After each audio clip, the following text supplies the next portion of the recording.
जय गुरुदेव नाम किसका।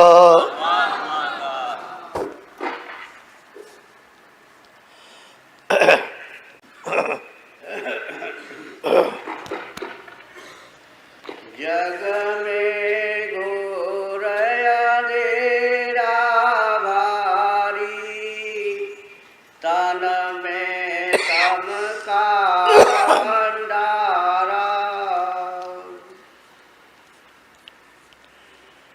जिस संसार में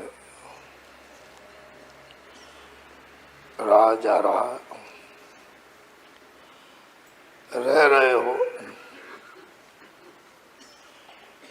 इसमें चारों तरफ अंधेरा है।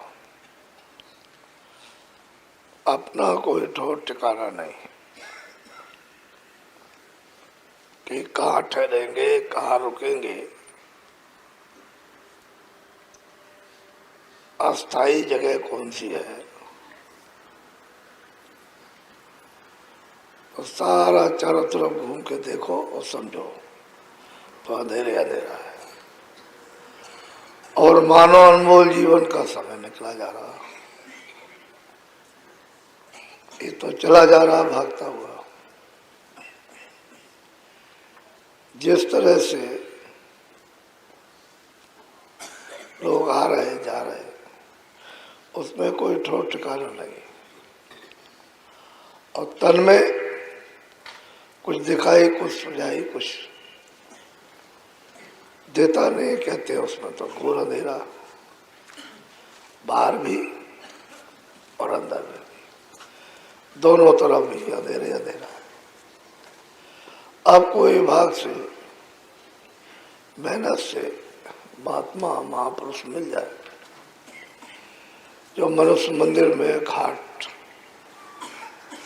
सूरत का बता दे और वहां बैठकर नाम की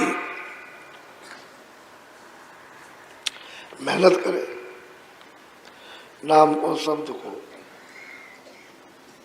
पकड़े, जगाए, तब तो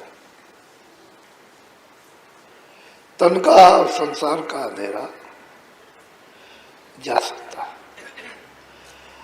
तो न बाहर न अंदर, संसार किस तरह से दौड़ रहा है उसका कोई अभी तक अंत नहीं लगा। और वही का वही खत्म हो गया।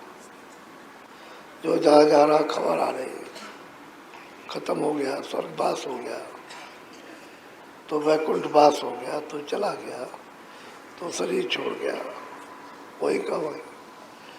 घर में लोग रोते रह जाते हैं, उसको भी पता नहीं, घर वालों को भी। तो अनमोल मनुष्य शरीर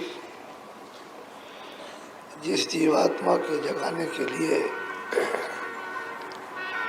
साधना का एक धाम दिया गया था, तो अपना तो काम किया नहीं, संसार का जहाँ अंधेरे अंधेरा है उस काम को करते रहे, और जिसमें बैठे उसमें भी अंधेरा है।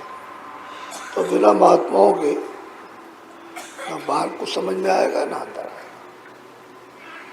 बोलो। स्वप्न जागृत दोनों देखे, भूल भुलैया धरे मारा।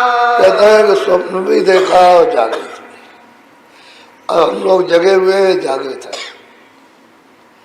यानी सोने से उठ गए, जाग रहे। तो कहते हैं जो देख रहे हैं जागने में, काम करने में, दफ्तर का, खेती का, दुकान का, बाल बच्चों का, इसका मोह का, ममता का,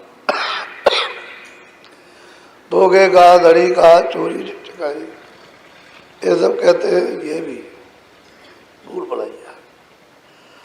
और स्वप्न जब देखा कि गरीब हो गए, अमीर हो गए, राजा हो गए, वो भी स्वप्न। तो कहते हैं ये दोनों देखे।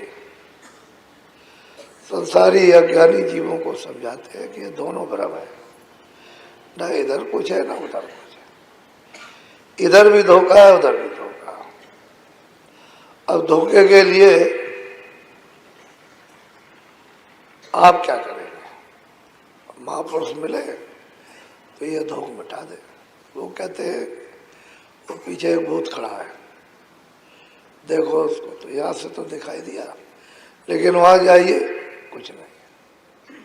ठीक इसी तरह से संसार है, भूत की तरह से मालूम होता ये है और कुछ नहीं। इसी में संभाल कर जागृत को भी समझ लेना और स्वप्न को भी समझ, और अपना जो स्वप्न मिला है अनमोल मनुष्य शरीर उससे काम लेना। बस यही तुम्हारी होशियारी है, बुद्धवानी है। तो मतलब भजन में, ध्यान में, सुमरन में तो मन एक मिनट भी नहीं लगाते हो। बाकी दुनिया में 24 घंटे इसमें लगे रहते हो तो महापुरुष कहते हैं देखो धोखा हो जाएगा। सिर पीट कर, छाती पीट करके जाओगे भी और रह जाओगे तो चिल्लाओगे, और चिल्लाते ही। कई लोग आते हैं और आप थे और आप समर्थ थे और आप ये थे और आप जानते थे, और बच्चा क्यों चला गया और बच्ची क्यों चली गई और ऐसा क्यों हो गया, और आज भाई इसके लिए थोड़ी कोई भजन करो, इस जीवात्मा को ले जाओ, उसमें सहयोग देंगे। अरे भाई संसार है तो जिसका वक्त आएगा उसे कैसे रोक सकते हैं। महापुरुष आए, अपना काम किया, इसमें छोड़ के चल दिए, जय जयकार करते गए, दुनिया को समझाते गए, जगाते गए। जो चले उनको पार कर दिया, नहीं चले रह गए।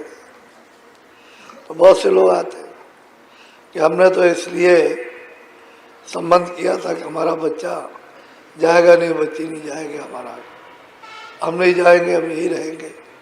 और रोज बात समझाई जाती है कि देखो समय सबका निश्चित है, वो बात ध्यान में एक भी नहीं है। अब ये नहीं किया, वो नहीं किया, बस घर इसी बिलबिलाहट में बैठ जाते हैं तो अपना नुकसान करते हैं। तब तक समय आया औरत चली गई, ये क्या हो गया, वो क्या हो गया, और तब तक समय आ गया तो अपना भी चले गए, बात खत्म हो गई। जब से जीव हुआ परदेसी,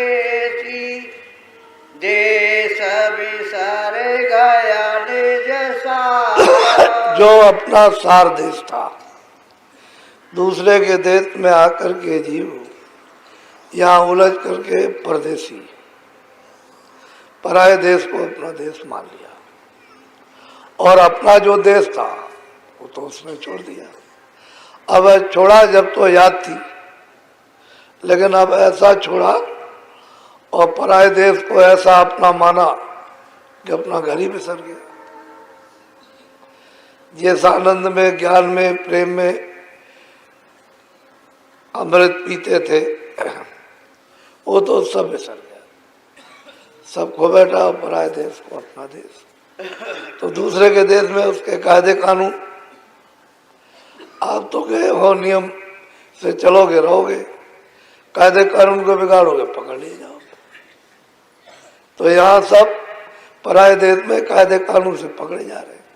ये चारों खानों में जा रहे, 84 लक्ष्य योने में जा रहे, कोई लूला बड़ा, कोई लंदर लंगड़ा, कोई अंधा, कोई बहरा। अब पराये देश में जो गलती करोगे उसकी सजा पाओ। तो अपना जो सार देश था, जो अखंड था, अविचल था, जिसका विनाश न कभी हुआ न कभी होगा, उस देश को आपने छोड़ दिया और दूसरे देश में आए। तो महात्मा जब मिल जाए उस अपने देश के वासी, तो उनके साथ लग जाना चाहिए, साथ हो जाना चाहिए। तो अपने घर में पहुंच जाओगे, वहाँ ये कोई कायदे कानून नहीं, न चोरी है, न डकैती है, न बाल है, न बच्चे है, न ये है, न काम है, न काज, न खेती है, न हारी है, न बीमारी है, न धन है, न दौलत है, न मिट्टी है, न पानी है, न वायु है, न अग्नि है, न आग, ये सब कोई झंझट झगड़ा, न तुम्हारा ये शरीर है। तो ऐसा अखंड है और स्वच्छ है, सार देश, अपना निज आत्माओं का घर, वहाँ ये शरीर जा नहीं सकता, शरीर का कोई भी तत्व नहीं जा सकता, बस वहाँ सुरत ही सुरत, जीवात्मा जाती। तो आप भूल गए। अब उसका पता कोई ठिकाना बताने वाला कोई मिले, किताबों से तो मिलने वाला नहीं। किताबों में जो लिखा है उस समय के जो महापुरुषों ने देखा है वो लिखा है। आप उसको पढ़ोगे तो आपको क्या मालूम कि उन्होंने क्या किया था, किस तरह से उन्होंने साधना की थी, क्या कमाई की थी, कैसे चढ़े थे, ये तो